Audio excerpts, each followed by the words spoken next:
to support the platform just in case anything like this happens again, you can do it by way of PayPal, Patreon, Cash App, and also by the Anchor. And you can also further support the platform by way of going to the Teespring store or the shoe store that is located in the comment section below.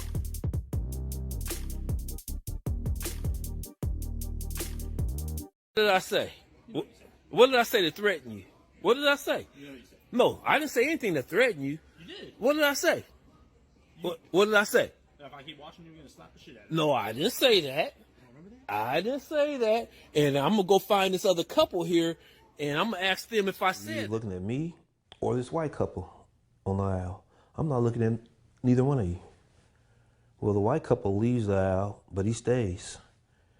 And then he ordered me to leave the store. The police now is recording me.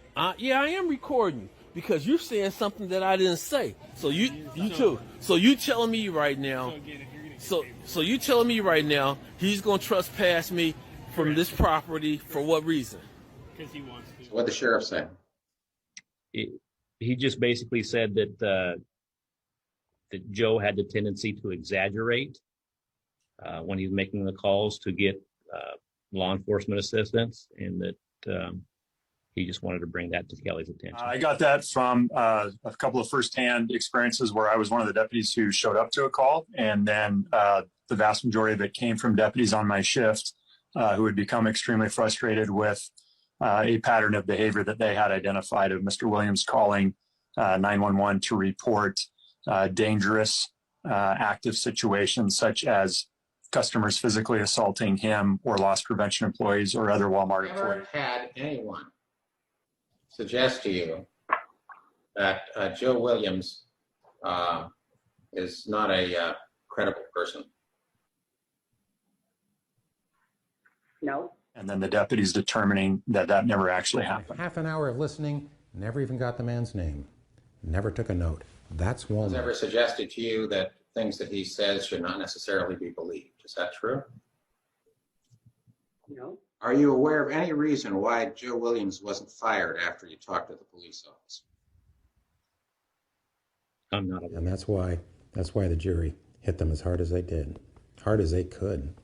By Oregon law, 70% of that $4.4 million award will go to the Oregon Attorney General. The grand jury was ordered to have Walmart pay more than $4.4 million in damages to a man who sued the store, stating that he was racially profiled and harassed by Walmart employees at a Portland, Oregon area store back in 2020.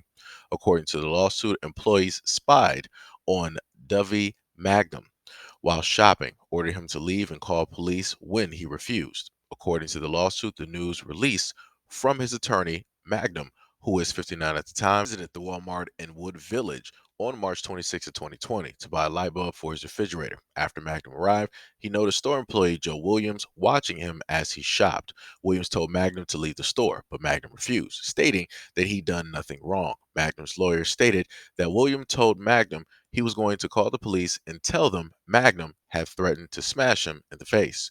William called a non-emergency police dispatch line and told the operator he had a person refusing to leave the store. According to Magnum's lawyer, deputies from the county sheriff's office responded and refused to take action against Magnum. The lawyers also stated that deputies made the decision based on Williams' shifting explanations for the reason he called and because of his reputation for making false reports to police. According to Magnum's lawyer, the next day, Sheriff Sergeant Brian White and another deputy met with the director of Walmart and the assistant manager and explained that the deputies had noticed a pattern of behavior in which William would call police and report dangerous active situations, such as customers physically assaulting him or other employees. That was not happening. The store and Walmart corporate office kept him on the job for several more months and fired him later in July of 2020 for mishandling $35 of Walmart property. Williams, in a deposition, denied the allegations that he wrongly called the police, stating that Magnum had threatened to hit him. Magnum filed a lawsuit against William for neglect, retention, and action against a person who summons police with improper intent. Quote, he lives the same message of self-respect that he teaches to young people. Stand up for yourself when you know that you're right. Because of his courage, we were able to show the jury and unconscionable failure of responsibility by the world's largest corporation. And that was stated by Magnum's lawyer. A Walmart spokesperson, Randy Hargrove, called into question some of the claims and stated that Walmart considers the verdict excessive. Quote, "We do not tolerate discrimination. We believe this verdict is excessive and is not supported by the evidence."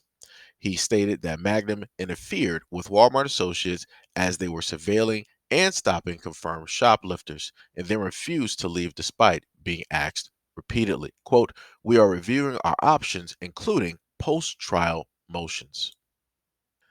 Now, the most interesting thing about this, right, is that they stated that Williams was trying to apprehend or follow confirmed shoplifters, right?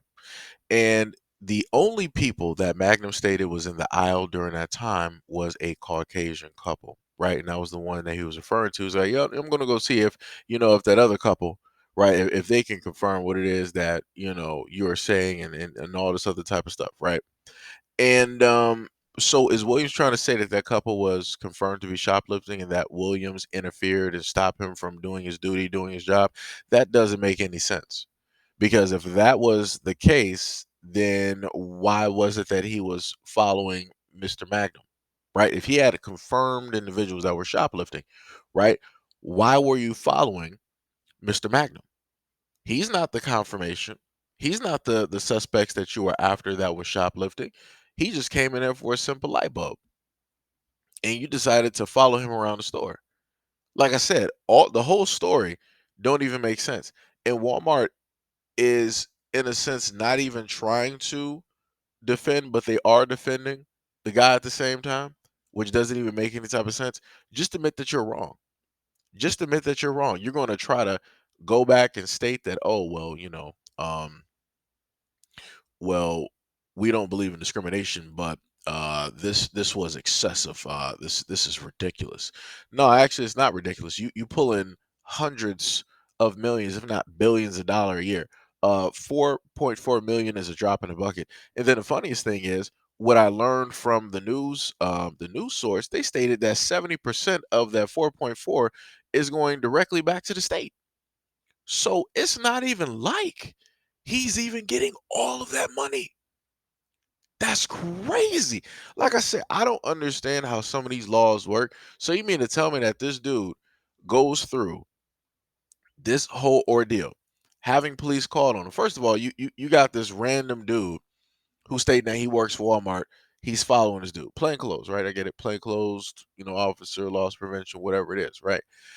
Looked like he just walked up, road directly out of the bed, and then he's going to proceed to basically state on video that, oh, you said that you were going to do X, Y, Z, and yada yada yada. The dude never stated that. You just blatantly said on camera that this dude threatened you, and that's not even what took place. How, like, this is and this is what I consistently talk about when I'm talking about these lies that they sew together, that they weave together, these tall tales. And it be these types of individuals, these types of peoples, these groups that'll do this to somebody black, knowing the potentiality of what can happen. Because, if somebody black is caught up in this situation, they can be caught up with a good cop, they can be caught up with a bad cop. In general, the police for black people is not anything good. I'm just going to state because there's not enough room to sit up there and state that, okay, well, this looks like it might be a good day. This I might be able to explain myself, and we'll come to an understanding. No, no, no, you can't even do that because you don't know what you're going to get. It's a mixed bag every single time, and he knew that. He knew that Williams, who was the preventative measure that Walmart hired, which Walmart knows is a liar. He's a consistent liar to the fact where even the police are like, we don't even want to deal with this guy. We know that he's lying. We're not even going to take his side. When you saw the cop come directly on screen, what did he say to Mr. Magnum? He was basically shooing away the other guy, and he was just calmly explaining it to Mr. Magnum what was going on. The cop wasn't even being aggressive. He was like, "Man, I don't even want to be here either." That was the attitude that he had. He was like, "I don't even want to do this." It's like I know that this dude is a liar. We all know that he's a liar. You know that he's a liar. You have him on camera knowing that he's a liar. Our people back at the station know that he's a liar. But I have to be up here because this is my job, right? That's the whole thing that that cop gave off. That's all that that cop gave off. He didn't even want to be there dealing with the situation. And then you heard later on in the video with the sergeant was sitting up there stating with the chief or the sergeant was sitting up there saying, he was like, yeah, we know that this dude is a liar. We know he was like, I know that from my own experiences. I know that from the experiences of some of my guys going out there and dealing with this. And he continuously does this time and time and time and time and time again. Like I said, it's ridiculous. And then Walmart has the gall to sit up here and say that, yeah, we're gonna have our lawyers look at this and figure out what it is that we can really do. We're looking into, fighting this. Fighting what? 70% of the money is going directly back to the state. By Oregon law, 70% of that $4.4 million award will go to the Oregon Attorney General. I just had to replay that clip again because it's ridiculous. 70%, 70%, 70%. Wow. They wanted to make sure that that black man was not going to be, living, a high and mighty life. They wanted to make sure. They wanted to hit that man hard. They were like, you know what? It looked like you about to, make it big. We're going to take 70% on that. And then, of course, you still got your lawyer fees. No telling what the lawyer fees are, no matter telling what their cut is. That could be anywhere from, maybe 500 grand to like 1 million. Like I said, the man ain't even leaving out with a lot. Ain't even leaving out with a lot. But, you know, it is what it is. It goes with the title. It's easy to, basically sell it, how it is versus what it is that he actually got.